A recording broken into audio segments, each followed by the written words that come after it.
Sal-aħħar ta' Diċembru illi għadda fil-pajjiż kien hawn 115,721 ħaddiem barrani f'Malta, illi minnhom 78,881 ħaddiem kienu minn barra l-Unjoni Ewropea.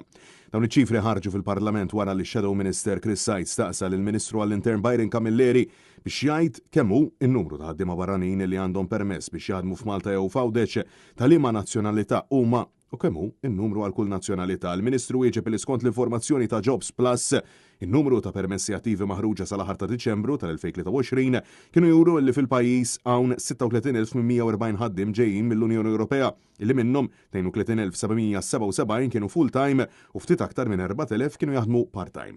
Jirriżulta illi ħadma minn pajjiżi minn barra l-Unjoni Ewropea kien hemm 78,881 bil-maġġoranza assoluta jaħdmu full-time.